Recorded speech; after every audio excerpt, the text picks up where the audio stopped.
Caracalla, el ciudadano universal y el emperador violento.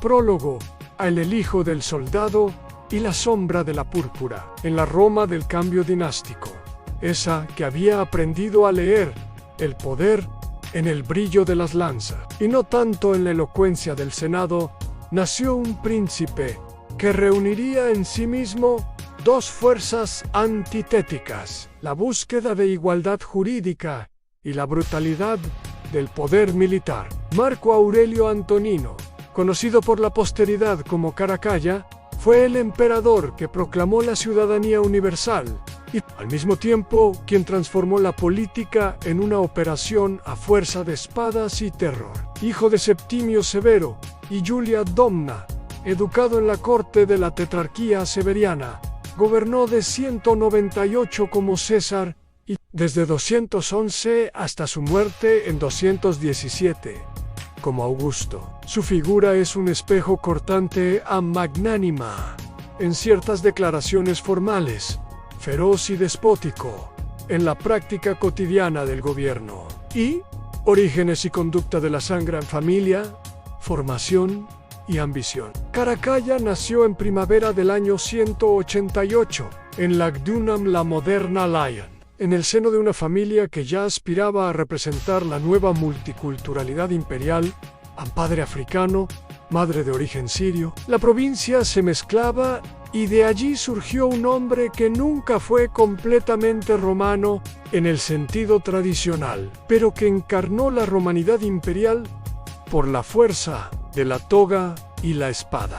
Fue registrado con el nombre Lucio Septimio Bassiano o Basienes y más tarde, por exigencia a Ginasticao, adoptó el nomen Marcus Aurelius y el cognomen Antoninus, tras la política legitimadora de la casa severiana. Su infancia y juventud transcurrieron entre campamentos y salones. Aprendió a leer los mapas militares y también las sutilezas de la corte en propaganda, alianzas familiares y el uso ritual del poder. La asociación con su hermano Geta, proclamado coemperador tras la muerte de Septimio Severo en 211-M, arcó su destino.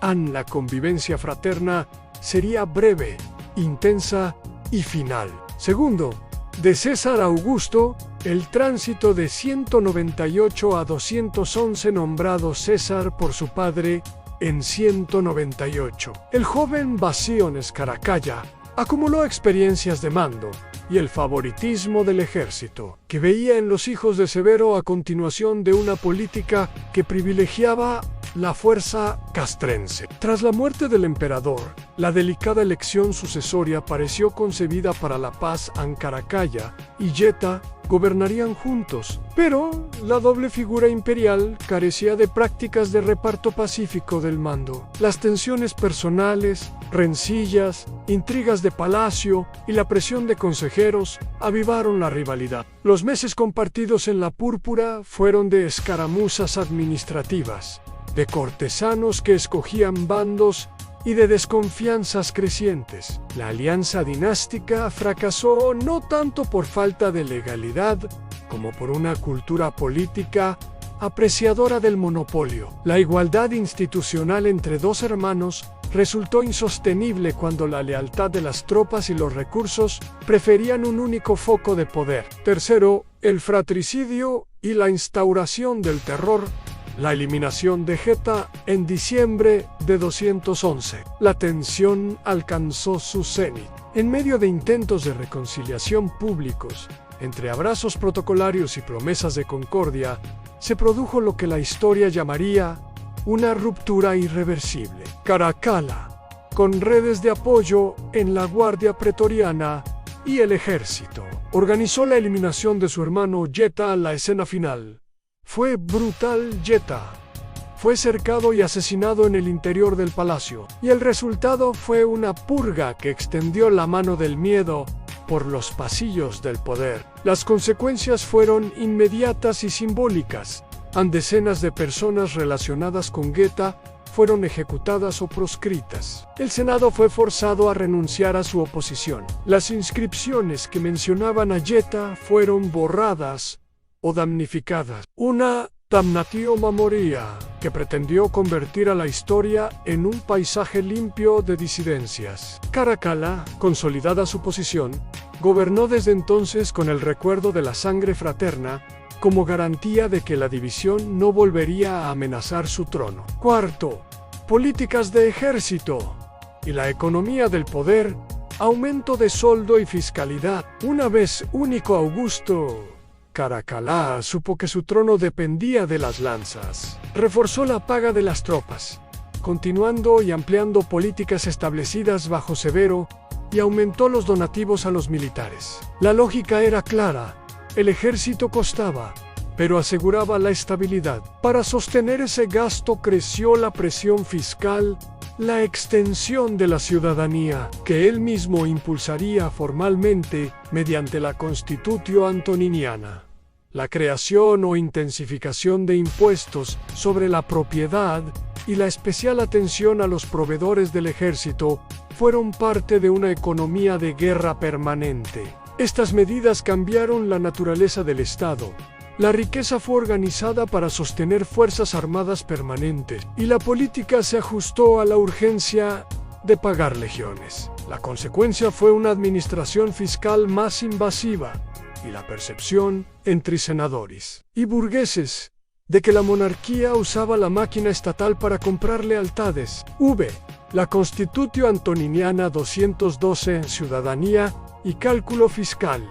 El gesto legislativo más famoso de Caracalla, la Constitutio Antoniniana de 212, proclamó la concesión de la ciudadanía romana a todos los hombres libres del imperio. En la retórica oficial, el decreto era un acto de universalidad en extensión de los derechos, integración legal y un puente simbólico entre la capital y la periferia. Pero la política rara vez es pura. La ciudadanía también abría la puerta a nuevas obligaciones fiscales, tributos que antes solo afectaban a no ciudadanos y un control administrativo más homogéneo, visto con ojos modernos. El edicto representa simultáneamente un hito de inclusión y un instrumento de ampliación de la base tributaria. Más allá de la fiscalidad, el acto tenía repercusiones identitarias. La ciudadanía como categoría política universalizó la pertenencia al cuerpo imperial, abarató ciertas distinciones locales y consolidó la idea de un imperio donde la filiación jurídica ya no dependía únicamente de origen urbano o linaje. Fue en ese sentido un gesto ambivalente e dignificante para muchos, utilitario para las arcas del Estado. Sexto, campañas en el Rin, el Danubio y la campaña oriental. El emperador itinerante Caracalla mantuvo la práctica severiana de gobernar en campaña. Sus movimientos fueron constantes, desde el Rin hasta la frontera oriental. Su presencia buscaba dar sentido a una autoridad que debía ser vista para ser creída. En 1314 emprendió viajes y operaciones en Britania y en el Danubio. Más tarde, proyectó su energía hacia el este, donde las tensiones con Partia estaban siempre presentes. Una de las campañas más recordadas fue la expedición sobre el frente oriental, que culminó en una proclamación triunfal y en la toma de títulos honoríficos como parcecas. Sus campañas, sin embargo, no siempre fueron plenamente victoriosas y con frecuencia tuvieron más de demostración de fuerza que de reconquista duradera. La ambición militar de Caracalla sirvió para sostener su prestigio y la lealtad de las legiones, pero también agotó recursos y provocó bajas. Séptimo, el episodio de Alejandría y la furia contra las élites locales, entre los episodios más oscuros de su reinado. Figura la relación conflictiva con las ciudades cultas del Oriente, en particular Alejandría. Las crónicas hablan de ofensas recíprocas en Caracalla. Fue objeto de burlas en la ciudad y la respuesta imperial fue terrible. Según los relatos antiguos, el emperador ordenó reprensiones que incluirían ejecuciones y la supresión de las instituciones que consideraba hostiles. Alejandría, la gran metrópoli cultural, sufrió humillaciones y castigos que, atestiguan el modo con que Caracalla mezclaba la retórica de la grandeza con la lógica del escarmiento. Estos episodios muestran la tensión entre un poder que buscaba integrar mediante la ciudadanía y otro que, frente a la crítica, respondía con violencia. Para la élite cultural, Caracalla fue un destructor de libertades. Para el soldado que veía burlas a su emperador, las acciones en Alejandría fueron una demostración de que la autoridad no toleraría insultos. Octavo, obras públicas, baños y el rostro monumental de la dinastía.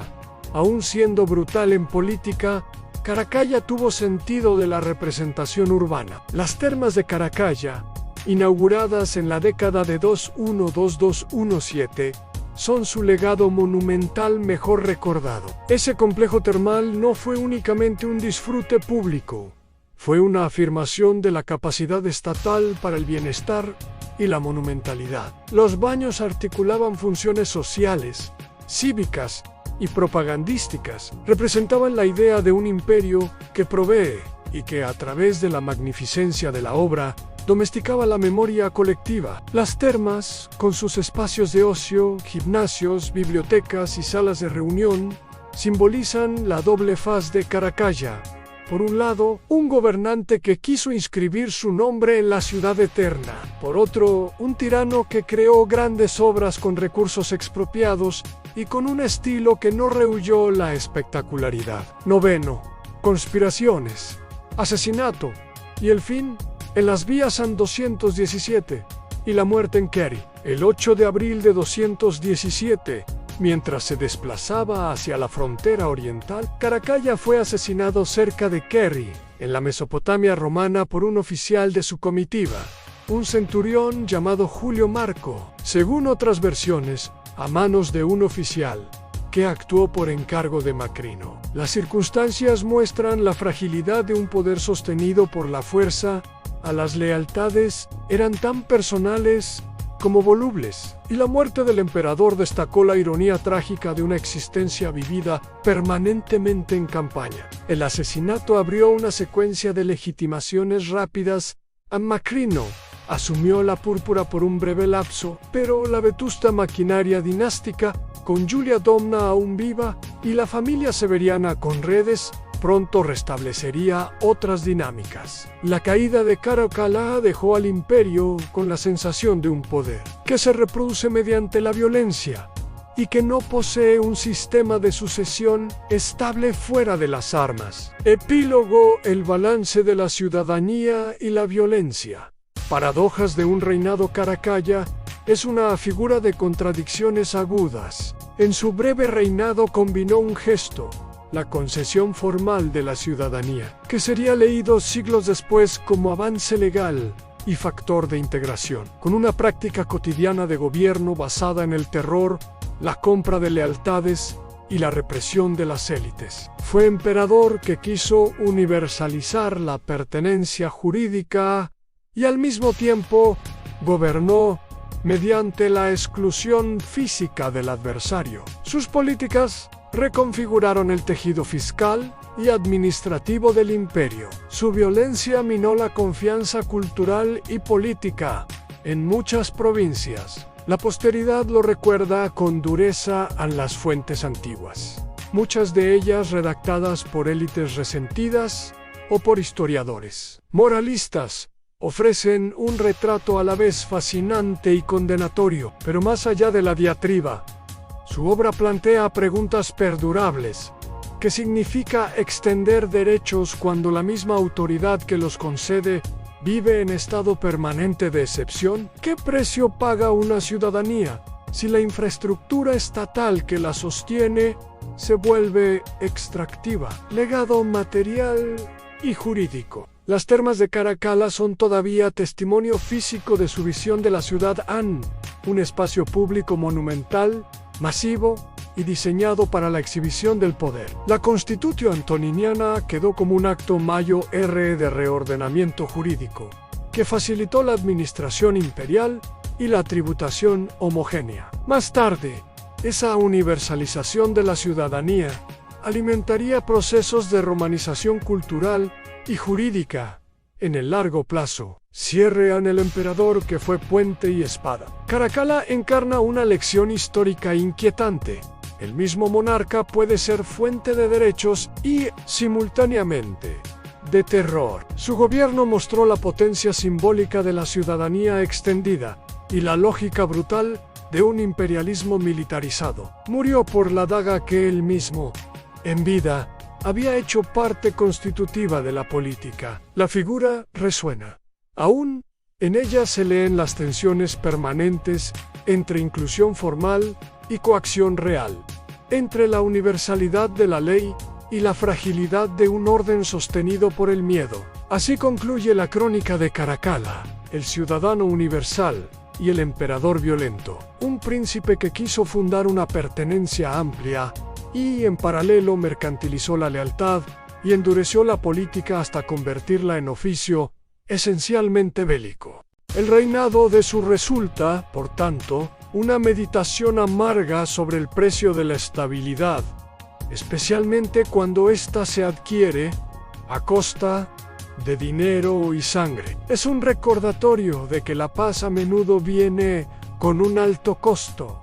¿Qué piensas tú sobre esto? Si te ha gustado este análisis, no olvides darle like y suscribirte para más contenido interesante. Hasta la próxima.